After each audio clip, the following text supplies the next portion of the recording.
aplauso, por favor, para Chester Santos. Vamos a tener un taller de la memoria y nosotros somos nuestra propia memoria, nuestras narrativas. Sin memoria no tenemos identidad. De hecho, lo bueno de la memoria es que como la vamos cambiando constantemente, puede ir cambiando nuestras culpas, nuestras preocupaciones. Cuando yo tuve el honor de ser profesor senior visiting scholar en la Escuela de Derecho de Berkeley, vi anunciado un curso de memoria en San Francisco. Esto fue en 2011. Acá terminé el doctorado muchos años antes ahí y dije, quiero tomar un curso de memoria porque pues se me había olvidado lo que había comido el día anterior. Me meto al curso de Chester, dura 6 horas, obviamente investigué. Él había sido campeón nacional de memoria. How many digits did you memorize when you won in 5 minutes? Like 140? I've done 135 plus in 5 minutes. Ganó el campeonato mundial, sabe, aprendiéndose de memoria 135 números seguidos, sin ningún error, en 5 minutos. Un aplauso para él por eso.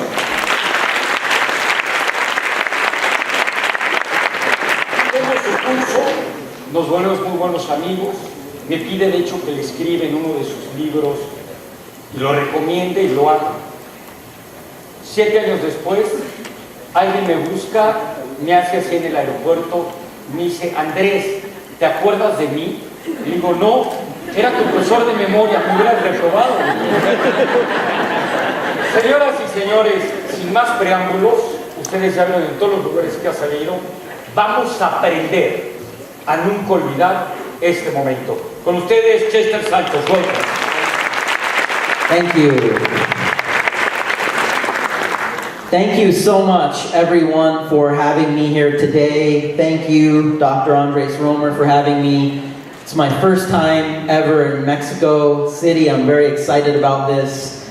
My presentation today is going to be very interactive. I'm going to, hopefully, the goal is to have you really, during just this short presentation, start to improve your ability to remember. And memory is fundamental to learning. It is fundamental to your acquisition of knowledge. And we all know that knowledge is powerful. What you learn today can really benefit you in many ways throughout your career and personal life. I'd like to start out with a quick demonstration to show just what's possible with a little bit of memory training. Can we give a microphone to the first person in the first row over here in the middle?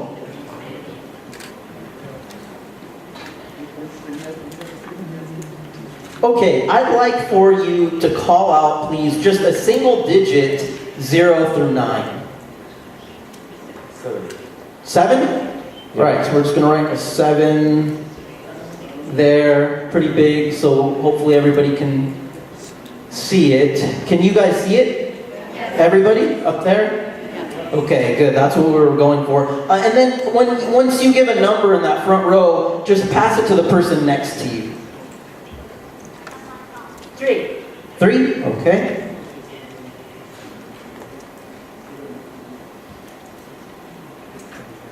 1. 1? 5. 5?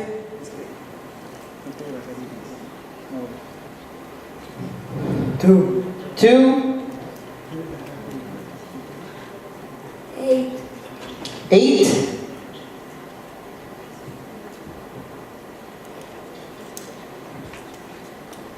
4. 4? 6. 6? 9. 9?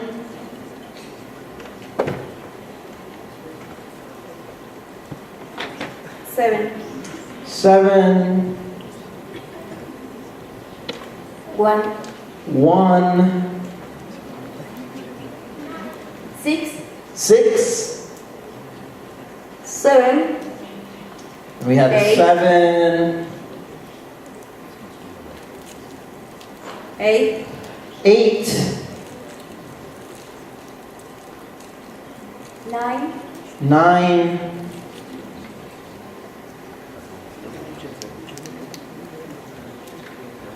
Yeah, we'll just pass it to the next row, I guess. 4? We're just going to try to fill this up here. 8, 8.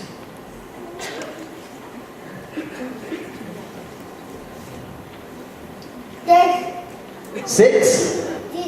6.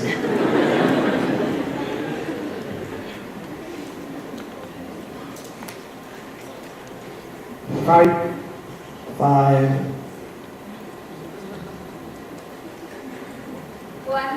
1.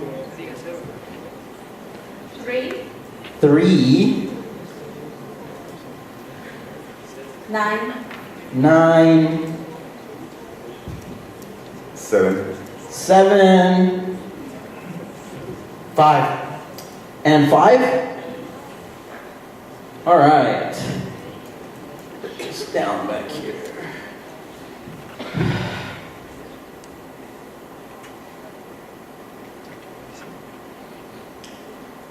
All right, I'm going to try to remember that. I think, let's see. Where do you know where I can't see it?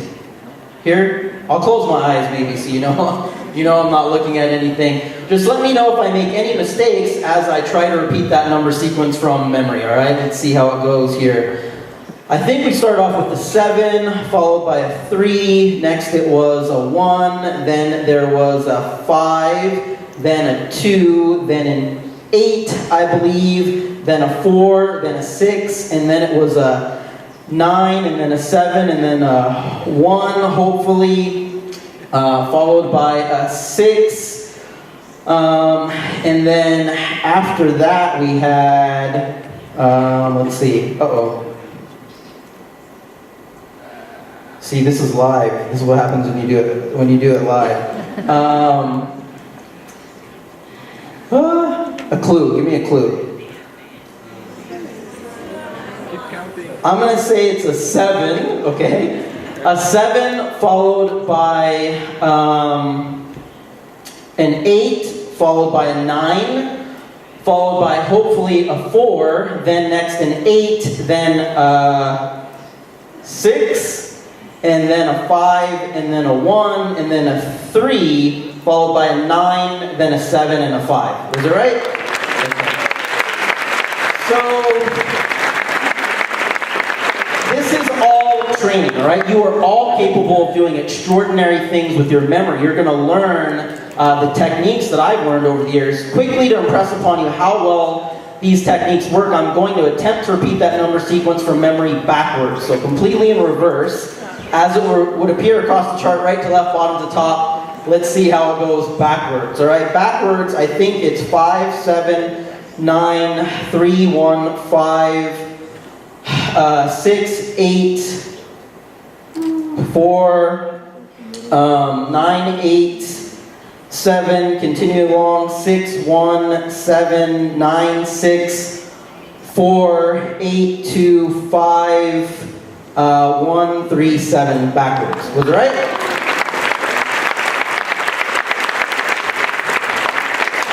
Thank you. A little tough to do it under the live conditions, pressure here. It's all training. I did win the United States Memory Championship. I memorized the exact order of a shuffled deck of playing cards in less than 90 seconds. I memorized actually more than 4,000 pieces of data about the United States Congress as part of filming for a show called PBS Nova Science. I've performed a lot of crazy feats over the years, but anyone can learn to do this. This is going to give you a huge advantage in your career and personal life.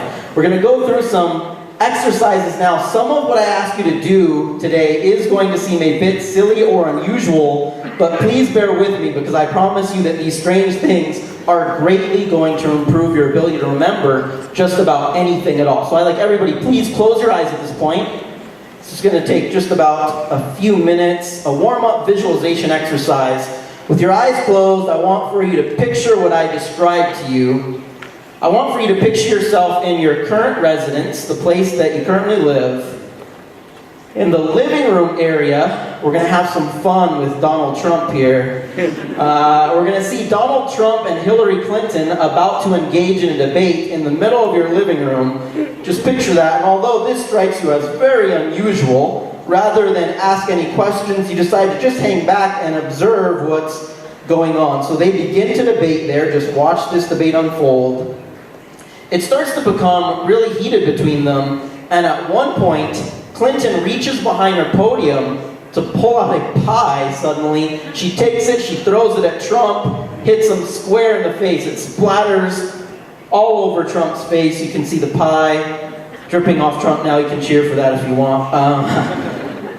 He's not happy about this, so he now reaches behind his podium to also pull out a pie. He takes it, he throws it at Clinton. Splat, hits her in the face. What started off as a debate has at this point turned into a full-blown pie fight. The politicians are just continuously throwing pies at each other. Pies flying all over the place. You can worry about who's going to clean up the living room later. Just see this as best you can. You are, at this point, primarily experiencing images, right? You have imagery running through your head. What I'd like you to do now is attempt to involve even more senses. As you experience this scenario happening, imagine that you can not only see it happening, try to imagine that you can hear it happening. You can hear the pie as it splatters on the politicians. Really imagine you can hear it. Imagine that you can smell it as well.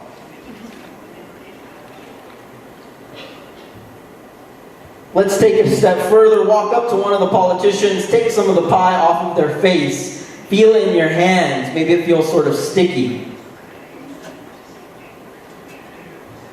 Go ahead now, even put some of that pie in your mouth. Taste it. Hopefully it tastes pretty good to you, although a lot of people tell me that it tastes like politician at this point. Go ahead and open up your eyes. Pretty easy exercise to complete there, right? Some people find that to be a fun exercise, but what does this have to do with your ability to remember things? How can this help you to remember names and faces to get more out of business networking? How can this help you to remember presentations, important business-related facts and figures, foreign language vocabulary? If you're able to complete that exercise, you can do all of that very easily. There are 3 reasons why. Reason number 1, I had you there exercise your visualization ability. And your visual memory is incredibly powerful. An example that I like to cite in my presentations around the world is a situation that we have all experienced at some point in our life. We've all experienced it where we will see someone that we could have met even years ago. We may have met that person years in the past. Oftentimes, right away, as soon as we see their face, we remember their face. We know that we've met them somewhere before, but a lot of times we can't seem to remember their name, right? Pretty common experience. Something else that happens to us often, let's say you go to a party, one of your friends attends with you, you're both there meeting a lot of new people. 2 weeks after that party is over, you're talking with your friend that attended with you, and your friend describes someone to you that you had met at the party. Your friend says, do you remember that attorney that we met a couple weeks ago? He's also a member of the tennis club. Given just that little bit of description, a lot of times right away, you both can picture that guy from the party. You might even remember what he was wearing when you met him, but a lot of times neither one of you can manage to remember the name, right? Another example, how many times have you been describing to a friend or family member, an actor from a TV show or movie? You and your friend or family, you can picture the person very clearly, but for some reason neither one of you can remember the name at that moment, right? That's another common experience. Why do those things happen to us? In terms of our interactions with people, we see the face. When we're meeting people, we see the face on TV. At no point do we see the name, right? The name is something much more abstract to the brain. So one way to get better at remembering names is to turn them into powerful visuals. I might have time to get into it a little bit in more detail later, but for now, someone named Mike might be a microphone. Jane, maybe you visualize a chain, okay? Create a visual for the name that's going to make it more memorable. After I had you visualize during that exercise with Trump and Clinton, I then had you start to get additional senses involved from there, right? As you do that, you are activating more and more areas of your brain, and you are building more and more connections in your mind to the information, so it makes it much easier to retrieve it later. So when I started in that episode of PBS's Nova Science, they had me perform some pretty crazy memory feats on the show, and then I trained David Pogue, who in the US, he's a correspondent for the technology industry for CBS News and the New York Times. I trained him, and soon he was able to perform some cool memory feats with just a little training. After that, they had some neuroscientists come on the show, and these neuroscientists, brain scientists, talked about how it was I was able to pull off those memory feats and how David Pogue could do it just after a little training. And they confirmed that that's because with these memory techniques that I've mastered over the years and that you're going to learn about during my presentation, what's happening is we are recruiting so much more of the brain to help us. Areas of the brain that most people would never involve when committing things to memory, with these techniques, we're recruiting more of the brain, so it becomes so much easier to remember, and part of this is learning to utilize additional senses to activate more of your brain. Third and final thing to take away from that opening exercise is that I had you imagine something happening there that is pretty strange, unusual, out of the ordinary. You would never expect to see that happening in the middle of your living room. I had you do that because I'd like for you to learn to take advantage of the psychological aspect to your memory. And that is, all of us, with putting forth little to no effort at all, we all tend to remember things that catch us by surprise, that are strange, unusual, extraordinary in some way, right? If this were to actually happen right now, at this moment, if it actually happened, if some giant elephants came crashing through the doors right now and started spraying water all over everyone in here with their trunks, if that happened right now, you might remember that for the rest of your life and always tell that story. You will never believe this. We were at the Day of Knowledge in Mexico City. There was some memory guy up there. I don't remember his name, but the elephants, I remember, crashed into the room, sprayed water on everyone. That might be stuck in your head forever without you even trying to commit that to memory, right? To this day, it still isn't fully understood how that works in the brain, how sometimes in one instant, something will go straight into our long-term memory, whereas other times, even with a lot of effort, we have difficulty getting important things into our long-term memory. Although it isn't fully understood, we do realize that there is this psychological aspect to human memory. Knowing that, we can take advantage of it, we can harness it, and apply it to helping us remember things that would be very useful. Presentations, names, things that would help us in business, school, personal life.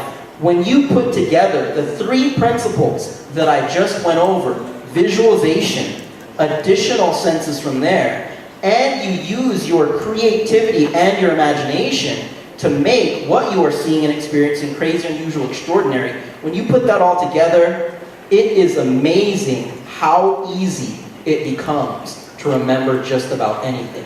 We're going to put this into practice right now. We're going to go through an exercise. You are all going to commit to memory the following random list of words, using nothing but your brain here. No electronic device, no writing it down. I know people are not used to exercising their brains as much these days. You're going to commit to memory this word list. It's going to be monkey, iron, rope, kite, house, paper, shoe, worm, envelope, pencil, river, rock, tree, cheese, and dollar. Okay, that's the random list of words.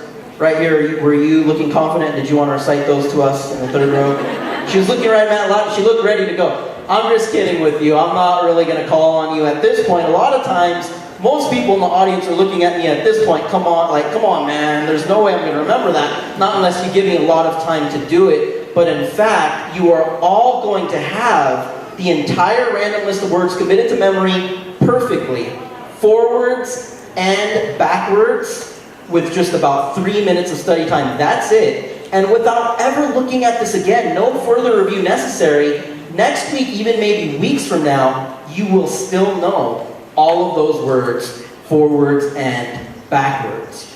The whole key here is to change your approach. Try to, rather than coming at this as a boring and difficult exercise in memory, try to approach this more as a fun opportunity to use your creativity and your imagination, okay? You saw a little bit of one of my CNN clips on the intro video, right? I actually had to memorize on CNN a half deck of cards during the commercial break. I only had about 2 minutes to do it, and then I had to recite it when they came back live on the air. It wasn't recorded live, so a lot of pressure there. If you pay attention to that clip, you can also watch it on my website. When I'm memorizing those cards, I'm smiling, I'm giggling. I think they thought I was a little bit crazy when I was on that show, but that's the whole key to this. If you all are smiling and giggling during the exercise, it's a good sign you're going to remember all the words. So just have fun with this. It's going to be easy, all right? The first word was monkey, so I want for you all to just visualize a monkey, okay? Picture this monkey in your head. The monkey is dancing around, making monkey noises.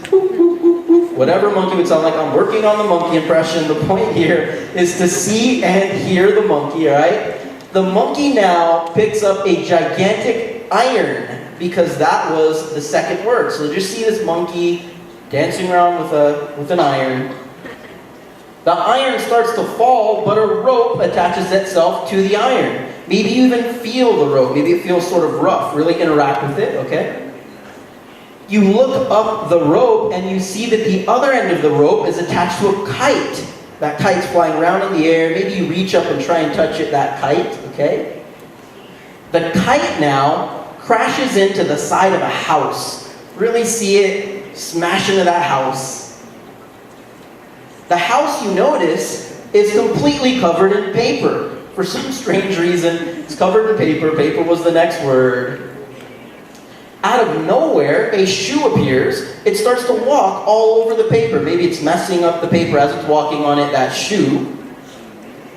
The shoe smells pretty badly. So you decide to investigate. You look inside, you find a little worm crawling around inside of that shoe. Really see that smelly worm.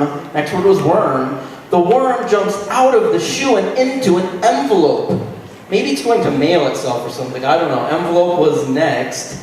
A pencil appears magically out of thin air. It starts to write all over that envelope. Maybe it's addressing it, that pencil.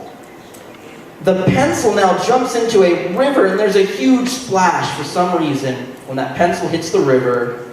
The river, you notice, is crashing up against a giant rock. Picture that. Rock. The rock flies out of the river. It crashes into a tree. Picture that. This tree is growing cheese. You probably haven't seen a tree like that. This one's growing cheese. And out of each piece of cheese shoots $1. The last word was dollar, okay? Now, I'm going to go through this again, but very quickly now, and your job at this point is to simply replay through this little story that you've created in your mind. We started off with a monkey. What was the monkey dancing around with? It was an iron. What attached? A rope. The other end of the rope was attached to what? A kite. What did the kite crash into? A house. What was the house covered in? Paper. What walked on it? A shoe. What was crawling in the shoe? A worm. The worm then jumped into what? An envelope. What wrote on the envelope? A pencil. The pencil jumped into what? It was a river. The river was crashing into the rock. The rock flew into the tree. What was that tree growing? Cheese. And what shot out? $1. So now you should be able to pretty easily recall the entire random list of words by just going through the story in your mind and recalling each major object that you encounter. So we're going to do this now officially as a group. I want you guys to yell these out loud as you can on my cue, starting with the first word, which was monkey. Iron, rope, size, house, paper, shoe, worm, envelope, pencil, river, rock, tree, cheese, dollar. Excellent. Give yourselves a round of applause. Great job, guys. Great job. Are you ready now? In the third row? You want to give it a try? Give it a try. Let's give her a microphone. Stand up and recite those from memory. Take your time. Take your time. Monkey, iron, road, kite, house, paper, shoe, warm, envelope, pencil, river, rock, tree, cheese dollar. Awesome. Great job. Everybody give a round of applause. Great job. Very nice. Under the pressure too. Awesome. I'd like a brave volunteer from the audience to please stand up and recite those words for us from memory backwards. Backwards. All right. We got somebody that was ready to go. All right. Please stand up and give it a try. Dollar, cheese, tree, rock, river, pencil, envelope, worm, shoe, paper, house, kite, rope, iron, monkey. Great job. Wow. Nice job. Really well done. Really well done, all of you. That first technique that you've learned there, that technique is called the story method, okay? It is just one of many techniques that memory champions like myself use to pull off these feats of memory. So I've been asked to be on a lot of TV shows over the years, Science Channel, Discovery Channel, all sorts of news shows to perform memory feats, but there's nothing different about my brain compared to everyone else's. I've just learned these techniques that you can already start to see they're very powerful and effective. Again, you all can do so much more with your memory, and this will help you in many different fields.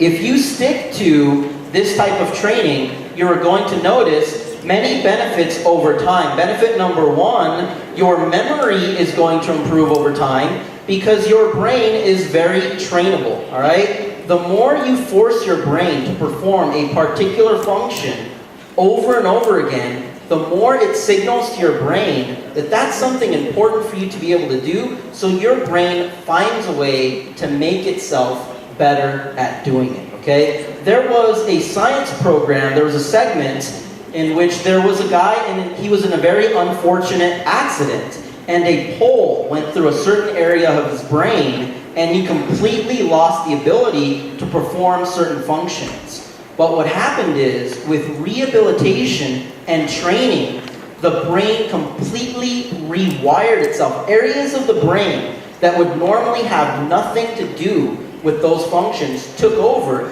and he regained the ability to perform a lot of those functions. Your brain is incredibly trainable. The opposite, however, is also true. If you never have your brain perform a particular function, if you are always writing everything down, always entering things into electronic devices, outsourcing your memory, what you're telling your brain is, you know what? At this point in my life, it's not important for me to be able to remember things, and it makes sense in that case that you are going to lose your ability to remember over time, right? And this is very dangerous because, yes, there are cases where we can go ahead and outsource our memory to electronic devices, but there are other cases where we really still need that ability to remember. The good news is that if you make it a point to exercise your brain, exercise your memory, you can keep it strong and you can improve it no matter your age, at any age. Now, some people don't believe me when I tell them that. They are just stuck on this idea that someone older in age is going to have a memory worse than someone younger in age, and that's just the way it is. So I like to talk about one example. I represented the United States in the World Memory Championship. There was a guy there from Malaysia in his late 60s, so more than 30 years older than me, and he absolutely destroyed me in the World Memory Championship. This guy kicked my butt so badly, I was nowhere close to him. He actually memorized the entire dictionary, Advanced Learner's Edition, in English and Chinese. He's known as the Walking Dictionary, Dr. Yip Sway Choi from Malaysia. He did a demonstration for people in the audience and for people from the media that were there filming. They would call out any page number in the dictionary, give a row-column combination. Within a few seconds, he could tell you from memory the word there and its definition. He could even do the reverse. If you just called out chair, he would say chair. I think chair's on page 737, row 5, and he was right every single time. So this shows, and he was in his late 60s already at that point, so you can have a great ability to remember even later in your years, but you need to train your memory. He's constantly training his memory, working it out. If you do that, you'll improve your memory. You will also improve your visualization ability. You are going to notice, you will be able to create these images in your mind much more quickly, and you will be able to see that imagery more clearly. Visualization ability has been linked in many studies to more than memory. It's been linked to overall intelligence. In fact, if you can take complex information and turn it into a simple series of images that you can visualize, this also helps to improve your understanding. And you will get a lot of practice with this if you stick to this type of memory training. In addition, this is good exercise in creativity and imagination, right? Coming up with these creative and imaginative stories. This is also really good exercise for your brain. Everyone is recommending nowadays a brain exercise program in addition to a physical exercise program. If you are destined to develop Alzheimer's or another form of dementia down the road, unfortunately, as of today with the current research, no one has any idea how to prevent that from happening. But what they do believe is that by engaging in rigorous brain exercise, you can build up what they are calling a cognitive reserve. So if you were to Google that now or otherwise look it up, cognitive reserve is the terminology that you will find in the research. And what this basically means is building up some extra brain muscle. And if you do develop some form of dementia down the line, they believe that that cognitive reserve can help to make you more resistant to some forms of dementia. So you will gain more years of mental clarity that you would not have had otherwise without that cognitive reserve. So brain exercise, very important. I give speeches around the United States for executive groups with a professor from UCSF, Dr. Adam Ghazali, who does memory research in his lab, and one project that they're working on is actually developing video games that are designed to thoroughly exercise your brain by playing this game. But he believes in this concept of brain exercise, cognitive reserve. There are many applications for these memory techniques. Before I get into my most popular topic, which is usually names, because we can all relate to that, it's going to help you in any business, it will help you in your personal life. Before I get to that, I want to clarify, I want to make it clear that these types of techniques, I'm only given about 45 minutes today, these techniques don't apply just to random words. That's the best way to start out learning these techniques. But I want to impress upon you, these techniques apply to even very complex types of information as well. Harvard University hired me to give seminars for their graduate students. Many Harvard business students, medical students, law students have been through my 1- and 2-day memory training programs. I want to give you a little bit of a taste for this now with another exercise so you can start to see that it doesn't just need to be a monkey for a monkey, an iron for an iron. That imagery can remind you of something a little bit broader, and in some cases much, much broader. But we're going to just go up a step a little bit here with the next exercise. You're going to visualize what I described to you, everybody. I want for you to picture these giant machines, okay? Whatever that would look like to you, just visualize these giant machines. These giant machines are smashing up a huge pile of gold and silver. So picture that, they're smashing up this huge pile of gold and silver. Rising up out of the gold and silver, vehicles. Whatever that would look like for you, vehicles. Shooting out of the windows of the vehicles, medicine. Medicine shoots out of the windows of the vehicles. And exploding out of the medicine, oil. Oil explodes out of the medicine. That was it. This one's much shorter than the previous exercise. We're going to review that. I want for you to just replay through the story. So we started off with giant machines. The machines were smashing up a huge pile of gold and silver. What rose up? Vehicles. What shot out of the windows of the vehicles? It was medicine. What exploded out of the medicine? It was oil, okay? I would like a brave volunteer to please stand up and just recite those random items for us.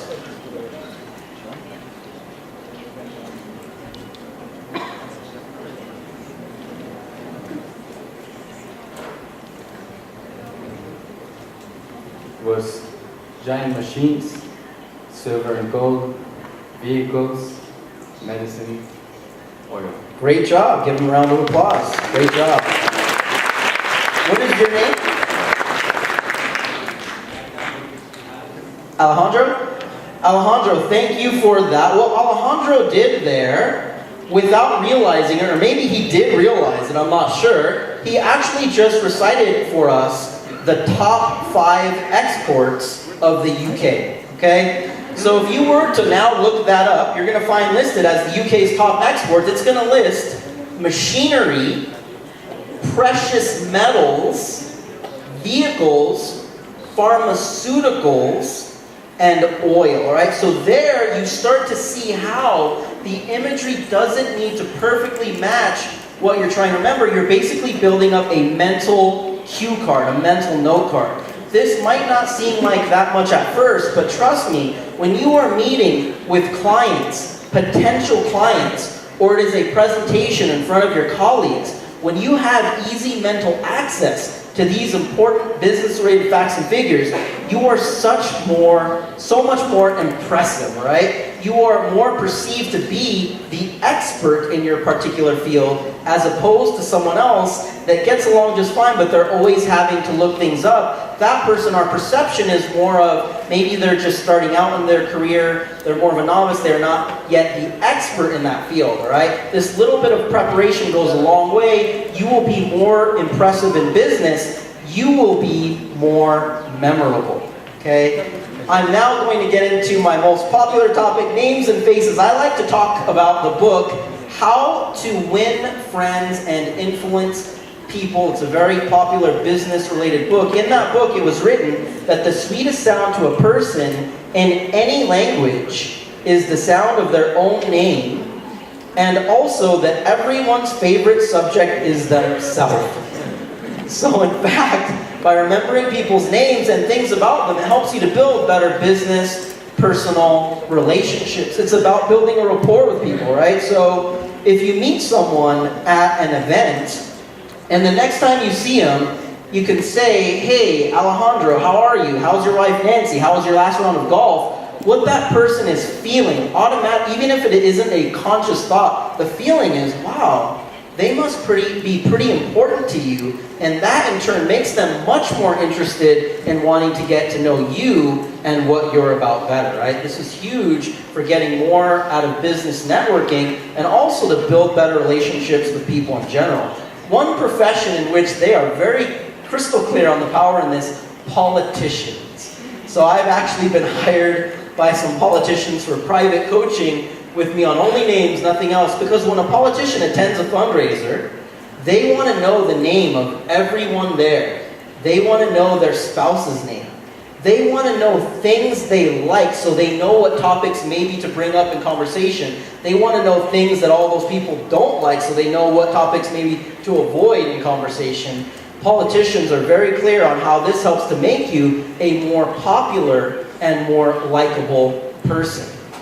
Also, I was recently listening to an audiobook on business success in general, and it pointed out that your likability factor is a huge factor in whether or not you succeed. They gave 2 examples. Job applicants, 2 job applicants applying for a job. One applicant is much more qualified, but the other applicant is much more likable. Unfortunately, how things work in real life situations, a lot of times the more likable person will get the job. And the same thing goes for advancement in your career. Sometimes you do the best job. Someone did not quite as well, but they got along better with everyone in the office. A lot of times they will get the promotion instead. Unfortunately, this is how the real world works. Your likability is a huge factor in your success, and remembering people's names things about them is going to help improve your likability factor. Now on the opposite side, the opposite is also true. If you are not remembering people's names, or maybe even worse, you're calling them by the wrong name, this can be very detrimental to both business and personal relationships. My first job, I went to Berkeley in the San Francisco Bay Area. My first job out of college was at a law firm.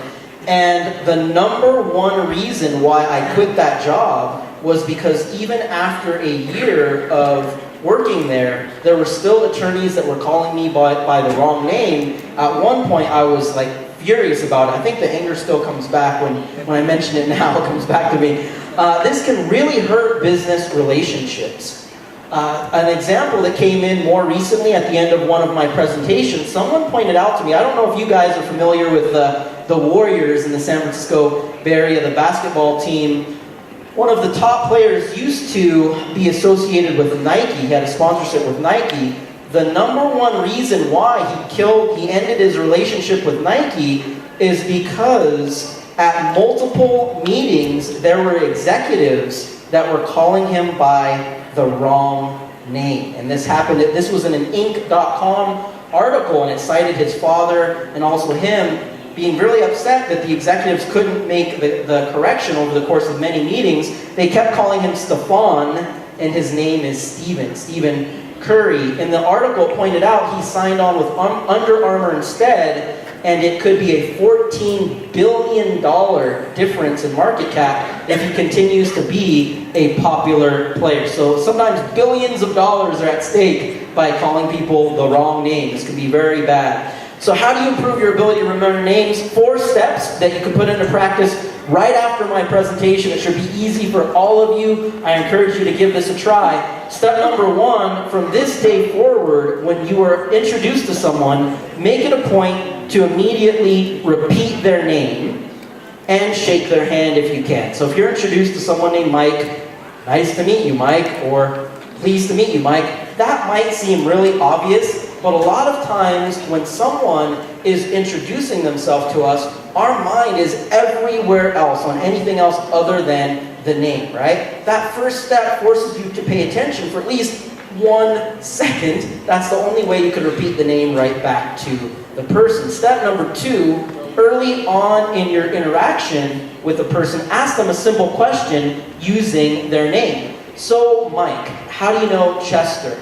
Or Mike, how long have you been involved with this organization? Just one question early on. I want to clarify something here. I don't mean use the name over and over again to where it starts to seem a little bit weird in the conversation.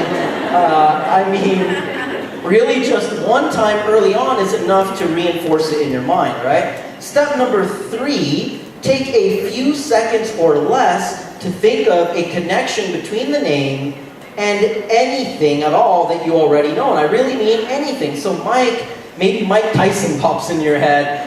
It could be a character from a TV show or movie named Mike. But it could also be something as simple as you have a friend or family member that also has that name, all right? Think of a connection between the name and literally anything at all that you already know. It's going to help the name to stick so much better in your mind. And again, that should take a few seconds or less. Step number 4, whenever you leave the party, the meeting, whatever type of function it might be, make it a point to try and say goodbye to people actually using their names, okay? That is going to go a long way toward helping you to remember more of those names the next time you see those people. And if at that particular point in time you've already forgotten the name, I highly recommend that you ask them their name again right there, because at that point, they're less likely to be offended because they don't expect you to know their name yet, right? At that point in time, I believe they are more likely to really appreciate the fact that you care enough to know their name for the next time you see them. You're showing interest in that person, and again, that makes them much more interested in wanting to get to know you, right? Now, it's the next time you see them, and especially if you've already met them a couple of times before, where it starts to become an issue. And the feeling is, maybe they're not that important to you, you're just interested, you're trying to further your own interests. Again, this can be very detrimental to both business and personal relationships.